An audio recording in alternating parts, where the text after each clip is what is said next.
अस्सलाम वालेकुम दोस्तों। सोलर पैनल्स लगवाने के बाद सबसे बड़ी प्रॉब्लम जो होती है उनके ऊपर आने वाली डस्ट है, जिसकी वजह से उसकी 50% एफिशिएंसी जो है लूज़ हो जाती है।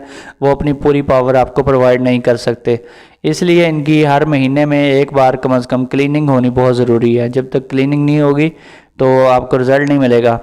तो इसलिए एक आध बंदा ज़रूर इस काम के ऊपर हो जो महीने में एक दफ़ा या 2 महीने में एक दफ़ा उनकी सफाई करता रहे, ताकि आपको प्रॉपर रिज़ल्ट मिलता रहे।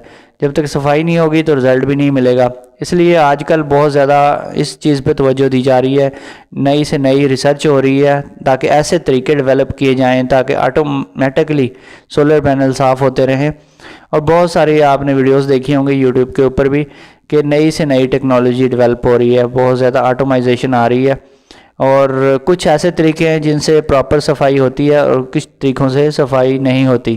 तो बहुत ही ऑटोमेटिक सिस्टम किया जाता है, शावरिंग की जाती है और बाकायदा ऑटोमेटिक पानी जो है वो प्रोवाइड किया जाता है, पाइप्स लगा दिए जाते हैं और हर सोलर पैनल के ऊपर शावर लग जाते हैं। इस तरीके से भी सफाई की जाती है, लेकिन फिर भी उसकी इतनी ज़्यादा एफिशिएंसी नहीं होती, सही तरीके से सोलर पैनल साफ़ नहीं होते। तो इसके लिए बेस्ट जो मेथड है वो मैनुअल सफाई का है, यानी ख़ुद से सफाई करेंगे तो फिर ही सोलर पैनल प्रॉपरली साफ़ होंगे।